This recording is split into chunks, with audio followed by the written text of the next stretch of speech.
Hello and welcome to the dungeon. I'm your host Rob, and in today's video we're going to be talking about a sorcerer.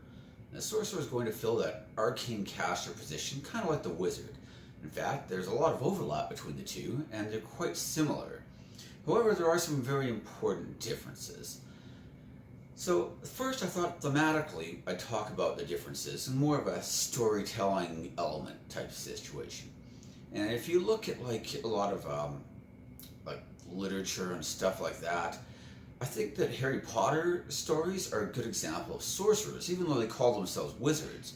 But a lot of their power comes from different bloodlines, and you're born with the magic, and then have to spend time studying how to control it so that you don't like hurt yourself or others type thing. And a lot of their power comes from that type of thing. I think another good example is actually the Wheel of Time books by Robert Jordan. People are either born with the ability to channel or they're not, and that power will manifest itself whether they are trained or aren't. But if they aren't trained, it can be very dangerous, and it can even kill the person if they don't learn how to master the powers properly. And then many people spend years or whatever in the White Tower studying and learning to control the power and to refine it in the way that you use it. But that power was already in them. It was in their blood. And that's kind of where sorcerers gain their power, as opposed to, say, wizards who spend their time studying and learning. I think a good example of that would be Pug from the Rift War saga by Raymond E. Feist. Another good example is actually Doctor Strange, the Sorcerer Supreme, who is actually a wizard. He is not born with the power innately. He does have a strong natural gift for magic, but it's more like, somebody who's naturally athletic as opposed to somebody who is born with this power already inside them. He might have had better aptitude than a lot of other people, but he gained that through study and learning. And if he hadn't studied, he never would have developed those powers at all. They never would have been a part of him. Now, from an actual playing standpoint, what are the differences? Obviously, the sorcerer uses charisma instead of intelligence, but there's a lot more differences than that. One of them is the fact that you're just not going to know a lot of spells as a sorcerer, and this is really one of the big drawbacks of the sorcerer. For example, by 14th level, your sorcerer is going to know a total of 13 spells, and by 20th level, you only know 15. That is not even a spell per level in either example. However, take a look at the wizard, who starts with 6 spells at level 1, and then can learn 2 more spells per level. So that same 14th level wizard is going to know 6 spells at level 1, and for the next 13 levels is going to gain 2 per level for another 26, bringing him to 32 spells at level 14 versus our 13 for the sorcerer. On top of that, the wizard can also learn more spells from scrolls or from spell books. Say if you kill other wizards and take their spell books, you can now take their spells as well and learn those. It means that overall, the wizard at that same level, 14, could easily have 40 or 50 or even 60 spells in his spell book that he can draw from. He also has ritual spell casting, which the sorcerer does not have access to. And he even has like a superior version of ritual casting. So say like a druid who also has ritual casting can use a spell without having to have it prepared, but it still uses a slot. The wizard doesn't even use a slot. He doesn't need it prepared, and it doesn't use a spell slot, and he can still cast it. So at this point you might be thinking, if the wizard has so much more going for it, why play a sorcerer? And the answer is, don't. Just play a wizard, actually. No, I'm only 63% joking. Wizards are better. But sorcerers have some pretty cool stuff going for them too. One of them is a lot of role-playing and thematic stuff. And this is something I hadn't really considered much difference between until I was looking through Xanatar's Guide to Everything. And they give a lot of ideas for how your sorcerer's powers could manifest. And that's really sparked a lot of creative ideas in me. For example, let's say you decide to play a Stormsoul sorcerer. You could be like Storm in the X-Men, and every time you use your powers, your eyes go white, or maybe lightning begins to manifest itself around your body whenever you use your powers. Eleven from Stranger Things has a nosebleed whenever she uses her abilities. Things like that can actually add a lot of flavor to the character. Maybe your eyes go black, or maybe You know, you're a dragon soul sorcerer, and now like ghostly dragon wings manifest when you use your power and then just fade after you've used them. They don't have any actual effect in game. It's just, you know, a cool visual thematic thing. And I think that can add a lot of flavor to the character. It can add a lot of fun.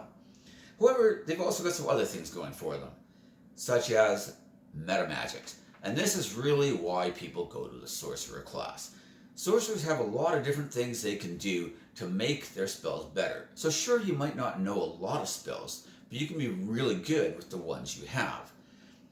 These, obviously, your standout choices tend to be things like Quicken, allowing you to turn a spell that casts and takes an action to cast, into a bonus action, allowing you to cast a spell and then still do something else with your action. Although I should point out, you can't cast another spell with that action unless it's a cantrip. But, you know, still, if you want to do something else, you can. Twin Spell, allowing you to turn a single target spell into 2 single targets. It's really good with buffs like things like Haste, or even like Blur, for example. But it's also pretty decent with a few offensive spells. It doesn't work with things like Fireball, which can hit more than one target, or even Magic Missile or Scorching Ray. But Disintegrate and Finger of Death are both single targets. And I talked about these in direct damage spells, so I'm not necessarily a big fan of one single target on a 6th or 7th level spell, and, you know, save for no or half damage, respectively. However, if you can hit 2 targets, it suddenly becomes a lot more appealing. Other great choices, of course, include Hide a Spell, where you can give them disadvantage on the saving throw. I've also said in my Battlefield Control spell video that I don't necessarily like things like, say, Banish, which have an all or nothing effect. But if you can give the target disadvantage on that saving throw, it suddenly becomes a lot more attractive. A hold person or a hold monster, if there's disadvantage, is basically the same as killing the thing outright almost, because your party members are just going to beat it down almost instantly. So those things become a lot more attractive.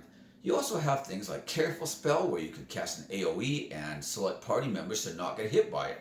So you fireball everything, but you don't hit your own frontliners, which is very nice. You've got Subtle Spell, which is great for a lot of situations where maybe you don't want somebody to know you're casting a spell.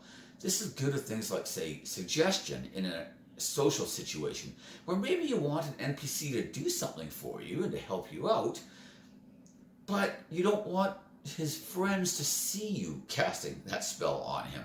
Subtle becomes a great choice. It also allows you to cast spells while silenced, which can be, you know, situationally useful. But hey, when you're silenced, it really sucks as a caster. You've got Distance Spell, allowing you to double the distance on the spell, Extended Spell, allowing you to increase the duration of the spell, and Empowered Spell, allowing your spell to do more damage. Empowered Spell, especially combined with something like, say, the Dragonblood Sorcerer, where you can actually add elemental damage according to the dragon type that your ancestry is from, both can really combine to make sorcerers some of the best blaster casters in the game. I know that Evoker Wizards are also strong in that role, but sorcerers can do a lot of neat things that aren't necessarily available to the wizard, even for the Evoker. I don't want to talk a lot about the Xanatar's bloodlines. I think I'll cover those in separate videos. For this one, we're mostly going to be focusing on the wild magic and the draconic. Let's get the player's handbook stuff out of the way first, I think, is how I'd like to do it. And I think the wild magic can be a lot of fun. It sometimes gets a bit of a bad reputation because you always hear about these examples where someone tried to cast a shield spell and accidentally fireballed the party at first level and wiped them all out. However, that's a story you'll be telling for 20 years, because that is awesome. And, you know, no one's going to remember the time that you shielded yourself in order to protect yourself from a goblin hitting you, but they will never forget when you killed their entire group of party members with a fireball at first level. That will live on forever. I also, however, think that wild magic just can be kind of fun and crazy in general. I love the idea of wild magic surges. If anything, I would allow the player to just ask the dungeon master, can I please make a wild magic roll? And maybe even have it on, you know, a lot more frequently. I think that 1 in 20 just might not be often enough for the class to really have that flavor and that fun. And sure, if you're trying to avoid the party dying from a first level fireball, then that's probably a good thing. But I remember we had one wild magic sorcerer in a campaign with us, or for at least for a few adventures, and I don't think he had a single wild magic surge for the entire 4 or 5 levels. He's cast spell after spell, and none of them surged. Granted, he used a lot of cantrips, but still, I mean, that kind of takes away the fun of the class, in my opinion. And as they get better, you can start to control the surges and get more favorable results. You can also bend luck. They've got a lot of neat things going for them. However, the one I find even more interesting is the Dragonblood. Basically, one of your ancestors got it on with a dragon for some reason, and now that bloodline can manifest itself in you, giving you strange powers. You can get yourself things like resistance to an elemental damage type according to, whatever type of dragon it is. So, like, if you were a gold or a red dragon, fire, whatever. Like, if you're a white dragon, it'll be frost, etc. You get the idea. One thing I really like about this is that you can combine it with certain races, like, say, the tiefling, who naturally has resistance to fire. And then if you, say, took cold and said, I'm related to a white dragon, you could now give yourself resistance to cold on top of your natural resistance to fire. You can make a pretty durable character, especially when you consider that Dragonbloods start with a natural armor class of 13 instead of 10, and get an extra 1 hit point per level. Almost putting you on par with, the D8 of, a cleric or a bard or a rogue or a warlock even. Another nice thing about the sorcerer is that, as I covered in the multiclassing video, you are a charisma caster, which gives you much better multiclassing options, and it means that you're going to be a natural fit for a party face type role. If you don't have a bard or someone, then a sorcerer can be a very, very strong choice in this role. You're going to be maxing your charisma anyways. You've got some nice spell options that can help you to be very influential with people.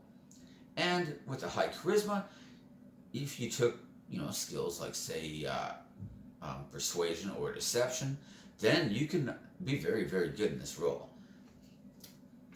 One of the things I wanted to talk a bit about are different races. Oh, I should also mention that Dragonblood get things like wings at 14th level, which is pretty cool. And for the hefty cost of 5 sorcery points and your action, at 18th level, you can give yourself a giant awe or fear aura. It's pretty cool, although I should point out that for 0 sorcery points, you can be casting a wish spell. But it's still pretty awesome. And even if you've only got 1 9th level spell a day, maybe you didn't want to use it on wish just to awe a bunch of peasants into doing your will. Fair enough. I think for races, obviously the half-elf, anytime you're talking charisma casters, half-elves are definitely one of the standouts. They're just excellent. Drow elves aren't bad, especially if you're not going to be fighting in sunlight a lot.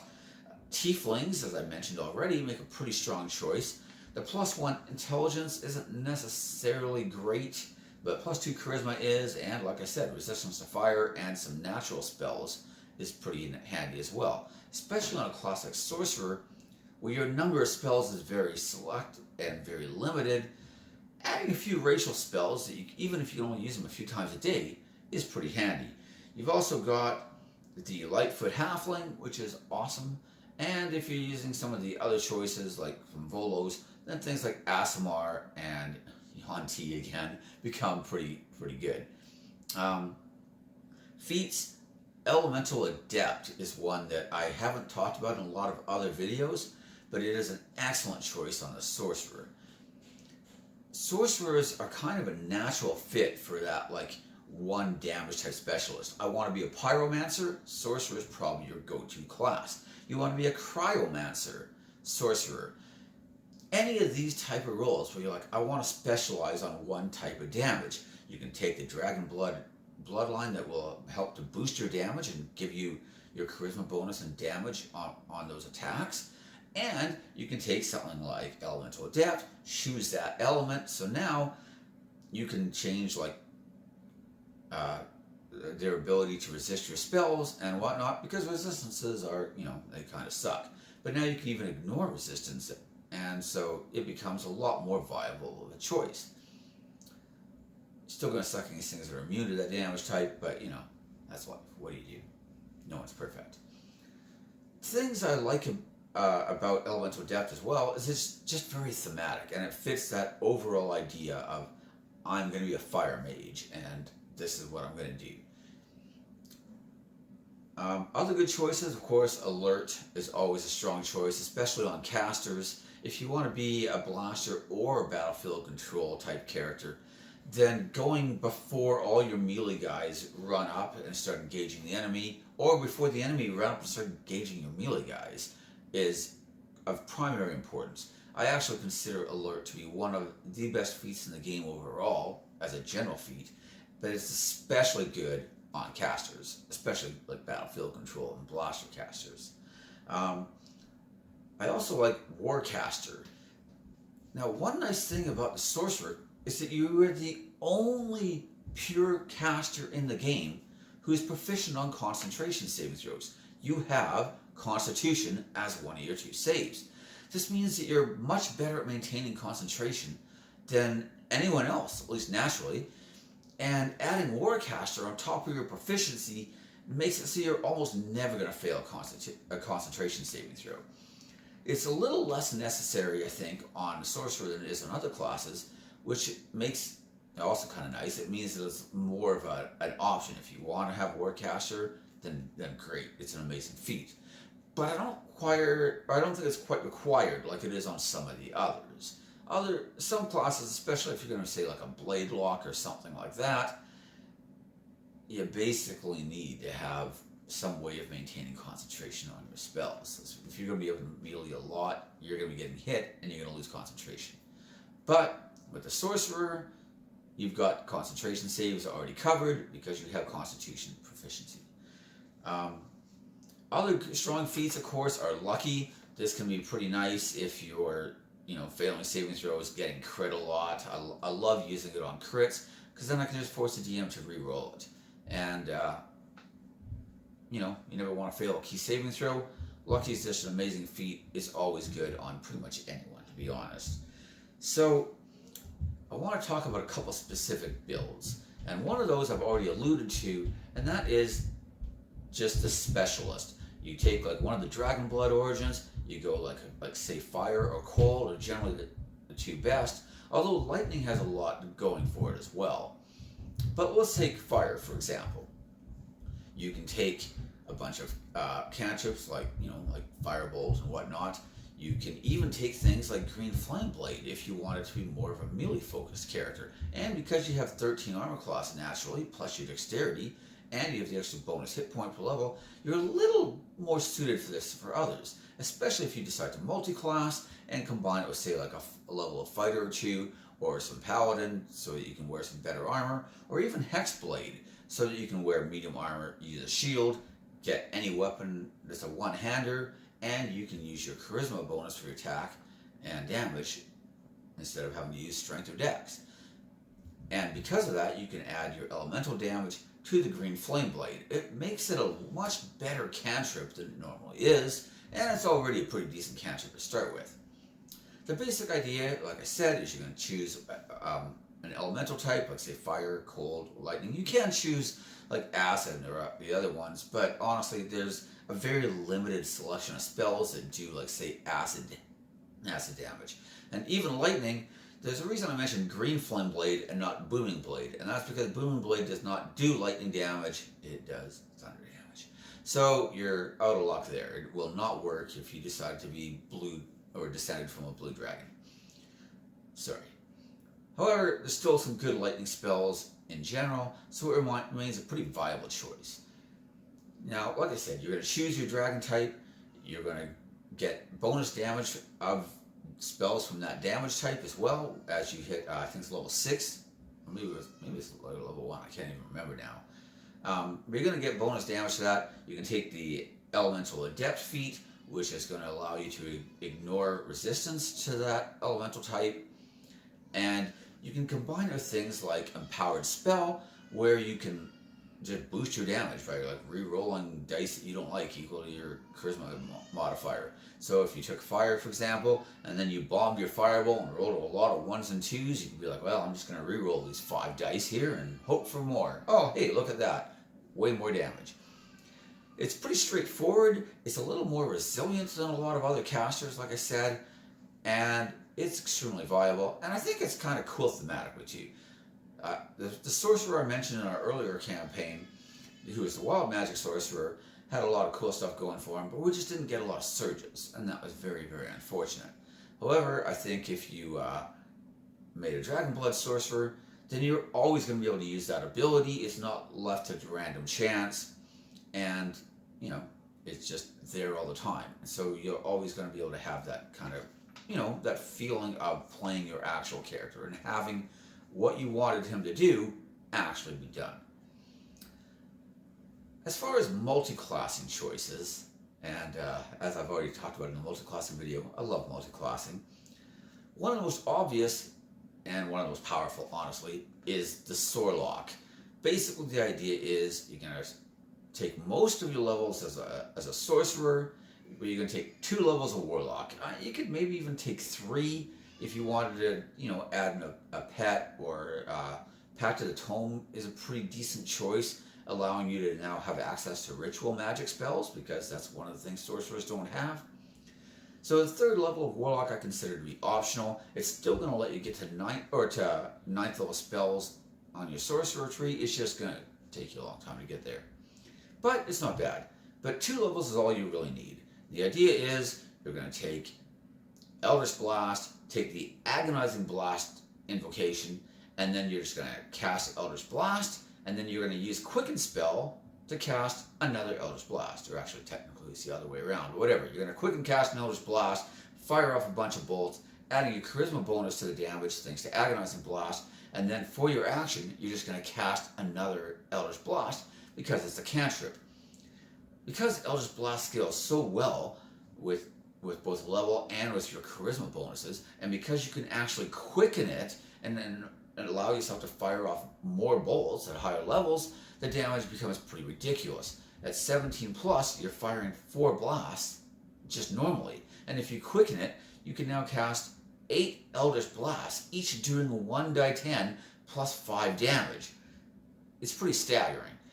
And like I said, it's a pretty small investment. You're also going to get another invocation of your choice, which, could allow you to pick up, say, Devil Sight if you're a human and don't have dark vision, or if you went Dragonborn and don't have dark vision. Or actually, like Flanks don't have dark vision. Half the good choices for Sorcerer don't have dark vision, so that makes it a much stronger choice, actually. And, but just whatever else you wanted in general. There's a bunch of good options there, so, choose the one you like, kind of thing. Like I said, it's very simple, it's very straightforward, and it's going to allow you to be a pretty strong blaster caster. You could even add something like Repelling Blast or Grasp of Hadar, allowing you to use that Eldritch Blast and push or pull things towards or away from you. Another one is going to be very similar to that, and that's basically, like I just mentioned, just taking a few levels of Hexblade. This is going to be more of a melee-focused character. You're still only going to have 1 attack a round unless you wanted to go all the way to Warlock 5, and then you're going to lose out on your 9th level spells, so I probably wouldn't do that. In fact, you're even going to be struggling to hit 8th level spells. It's not going to come till very, very, very late. So like I said, I probably wouldn't go that far, but the combination of like Green Flame Blast while being able to, Green Flame, while being able to, like, say, do a bunch of bonus fire damage on top of that, makes it a pretty strong choice. If you combine with Hexblade, you now have much better weapon options. You can even use magical swords, which the problem with something like, say, Firebolt is that, sure, it technically scales, but it scales very slowly because all it's getting is that extra D10 every now and then. Something like Green Flame Blade is doing extra damage as it continues to scale, but if you have a magical weapon, then you're also going to be able to add that to it. If that weapon itself has, say, some sort of elemental damage attached to it, like maybe you get a Flame Tongue, then that damage is going to be added to it. And of course, you can hit an additional target with Green Flame Blade, which means that that target is going to be taking a bunch of damage in addition to your primary target. With the extra armor that the Hexblade offers you, and the option of a shield, you don't even have to do a lot of melee. You can be predominantly a caster still, but if you do find yourself in melee, you've got medium armor, a shield, an extra hit point per level thanks to your Draconic Bloodline, and you're a lot more durable than most other casters would be. Now, other strong options, of course, are to take a level or two of fighter to do much the same thing. Fighter is going to give you option of any armor you want. You will need to have some strength, though, if you want to wear heavy armor. That's a little unfortunate, but, you know, if you want to start with, like, a couple levels of fighter, then that's all right. Fighters also have constitution proficiency, which means you're not going to be missing out there. And, like I said, you can make a kind of melee type of sorcerer and actually be able to do all right damage, especially if there's another target within 5 feet of your primary target so that you can Green Flame Blade them. Another strong choice, of course, is the Paladin. And the reason I like Paladin is because Paladins are also a charisma caster. And as I mentioned in one of my other videos, this is the character I'm actually playing in our Dungeons and Mad Mage campaign. Playing a Paladin multiclassed with Sorcerer. Now in this case, I actually started Paladin. I went with heavy armor, shield, all that. I got a couple levels in. I then went to pick up my first level Sorcerer just so I could get like Green Flame Blade and Booming Blade mostly. And then went back to Paladin, went to level 6, giving me my extra attack and of course my Aura of Protection. And then my plan is to go all the rest of the way as a Sorcerer. This is still going to give me a lot of spell slots. I'm going to cap out at 7th level spells, but I will have access to a 9th level spell slot, so if I want to upcast something, I can. It gives you the option of being able to use your sorcery points to recover spell slots that you can then use to smite, etc. And, sorcery points. I can't believe I forgot to mention that. That's one of those key things for sorcerers. So you can actually use your sorcery points to buy back spell slots that you've used, or you can like convert spell slots into sorcery points. It gives you flexible casting is what it's called, and it gives you a lot of options. Say, as you level up, those first and second level spell slots become a lot less valuable than they were at low level. And now you could actually just sacrifice a bunch of first and second level spell slots to regain higher level spell slots that you've already used. The conversion isn't quite the best always, but the fact is that it's an option that you have that no one else actually even has. And that's a nice thing about sorcerers.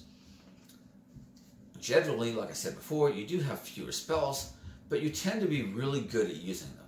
And flexible casting is very much a part of that, allowing you to sacrifice spells, regain other spell slots, or just use your sorcery points to get spell slots back that you've already used. This is especially nice for things like, say you've already counterspelled a couple people and maybe cast a fireball. You know, like, well, I don't really want to have to, upcast my counterspell all the time. If I'm only countering lower level stuff, I can just use some sorcery points and buy back a 3rd level spell slot or 2. And now I've still got that for when I need it. And, if I don't need it, I can still fireball. Oh, it's fireball, actually. Who are you kidding? Fireball's all you need.